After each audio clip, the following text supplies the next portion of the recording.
다음의 내용은 김원중이 번역하고 민음사에서 펴낸 사기열전 중 흉노열전에 나오는 내용입니다. 그 뒤 연나라의 현명한 장군 진계가 호족의 볼모로 잡혀 있었는데 호족들은 그를 매우 믿었다. 진계는 연나라로 돌아오자 동우를 습격하여 깨뜨리고 달아났다. 이때 동우는 천열이나 물러갔다. 형가와 함께 진나라 왕정을 찌르러 갔던 진무양은 진계의 손자이다. 연나라에서는 조양에서 양평에 이르는 장성을 쌓고 상곡군, 어양군, 우북평군, 요서군, 요동군을 두어 흉노를 방어했다. 몇 글자 되지 않는 문장이지만 한국 고대사를 연구하시는 분들에게는 꽤나 중요한 문장일 것입니다. 전국 칠웅 중 하나였던 연나라의 진계라는 장군이 동우라는 오랑캐를 천열이 이를 킬로미터로 환산하면 한 400여 km를 쫓아버렸다는 단순한 역사적 사건을 주제로 한 글이지만 우리나라 고대 역사에 대해서 고민을 좀 해보신 분들에게는 분명 쉽게 지나칠 수 없는 부분이 있어 보입니다. 그리고 나서 연나라 장군 진계 혹은 연나라의 또 어떤 사람이 조양에서 양평에 이르는 지역에 연장성을 쌓았다고 하는데 이 장성은 동서로 길게 뻗어 있었을 것입니다. 그렇다면 연장성은 남과 북을 가르는 방어선이었을 것이며 싸워 물리친 동우족은 그 이북 지역으로 도주했을 것입니다. 동우의 후예로 간주되는 선비족들이 훗날 요동에서 멀리 떨어진 북쪽 지방에서 발흥한 것을 본다면 이는 앞뒤가 맞는 기록으로 보입니다. 연나라는 동우를 막기 위해 연장성을 축성하고서 더불어 5개의 군을 새로 설치하였는데 이 중 우리에게 주목을 끄는 것은 요서군과 요동군입니다. 이는 우리가 인정하든 인정하지 않든 간에 요동군이 전국시대 후기부터 이미 존재했었다는 것의 증거 자료가 되기 때문입니다. 이후 요동군은 진나라가 중국을 통일하고 전국시대를 마감한 이후로는 진나라의 요동군으로 그리고 한 고조 유방이 한나라를 건국한 이후로는 한나라의 요동군으로 계속 존속하게 됩니다. 중국에게 요동군은 극동의 천병 역할을 하는 곳이었지요. 한무제가 위만 조선을 멸망시키고 한사군을 설치하기 그 수백 년 전에 이미 요동군은 존재하고 있었던 것입니다. 이 때문에 한사군의 위치를 비정하기에 앞서 요서군과 요동군의 위치를 먼저 비정하여야만 하는 것이죠. 요서군은 요하의 서쪽 지방에 있었고 요동군은 요하의 동쪽에 있었을 것이라고 미루어 짐작하실 수도 있겠지만 사실 요동군은 요하에서 그리 멀리 떨어지지 않은 지역에 있었습니다. 요동이라는 이름을 걸고 요동 일대를 전부 다스렸다고는 하지만 그 경계와 그 영향력에 대해서는 약간의 의문부호가 붙는 것도 사실이긴 합니다. 흑룡강을 경계로 그 서쪽 지방만을 점유하고 있지만 흑룡강성이라고 이름하는 것처럼 중국의 지방명은 약간은 그들의 희망사항도 포함하고 있음을 알 필요가 있습니다. 그러나 연나라가 요서와 요동 그리고 그 이서 지역을 점령한 것은 매우 이례적인 일이었습니다. 연나라는 중국의 동북 지역을 지키고 있었지만 연나라는 전국 칠웅 중에서 그 세력이 가장 약한 나라였습니다. 굳이 그 경쟁 상대를 꼽으라면 삼진 중 하나인 한나라 정도일까요? 오히려 중원의 나라들에게 오랑캐란 소리나 듣지 않는 것을 감사하게 여겨야 할지도 몰랐을 정도였을 것입니다. 연나라가 전국 칠웅의 하나로 살아남은 것은 상대적으로 주변에 경쟁 상대가 없었기 때문일 수도 있겠죠. 사실 연장 진계의 업적은 사기연세가에는 나오지 않습니다. 극동 아시아의 판도를 뒤집어 엎을 정도의 큰 사건이었지만 연세가에는 나오지 않습니다.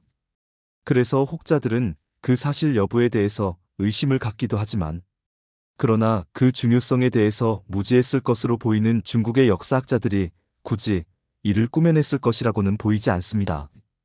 그때가 언제였는지 정확하게 이야기하고 있지는 않지만 대개 그 시기를 연나라 소왕 때의 일로 보는 것은 그나마 연나라가 그 정도의 국력을 갖춘 적은 그때뿐이었기 때문에 굳이 이에 대해 반론을 내놓기도 어려워 보입니다.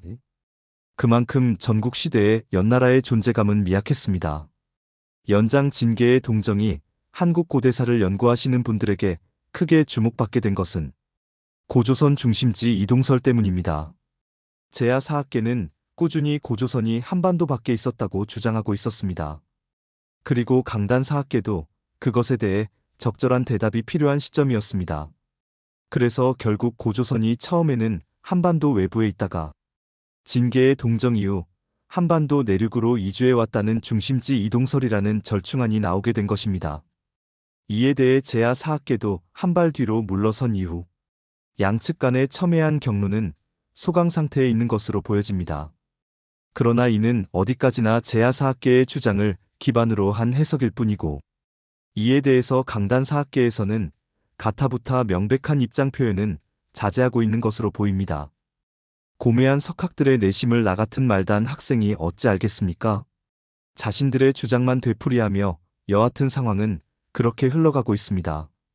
그러나 여기서 우리가 쉽게 놓치지 말아야 할 부분은 진계가 물리쳐 쫓아냈다는 것이 고조선이 아니라 동우라는 점입니다. 고조선이라는 단어는 찾으려 해도 보이지 않습니다. 그리고 동우는 연장성 이북 지역으로 도주한 것으로 이미 이야기했습니다. 그렇다면 고조선은 어떤 연유로 해서 한반도 내지로 흘러들어오게 된 것이었을까요?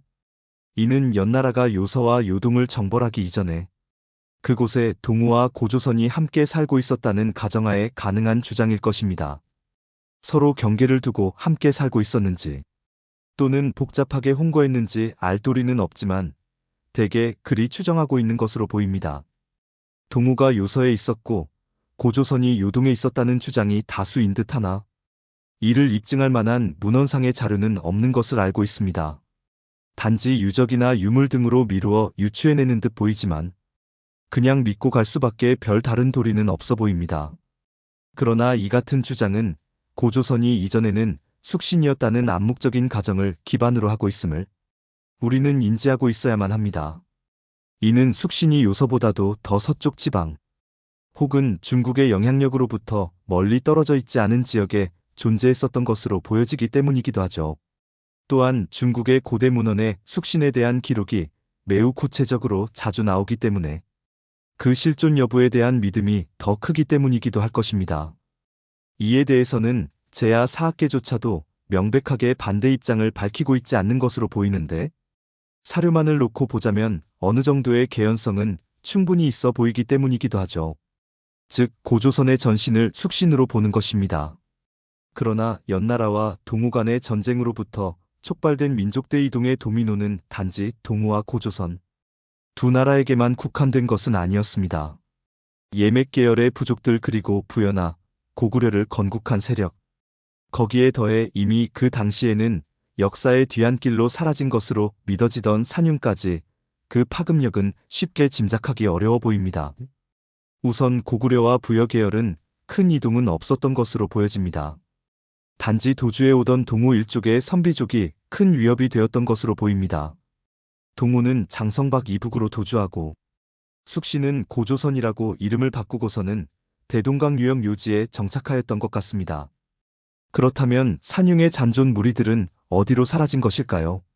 제 주장은 이렇습니다.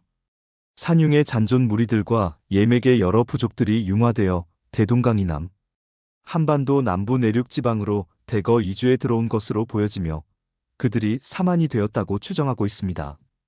이에 대해서 앞으로 차근차근 풀어나가도록 하죠.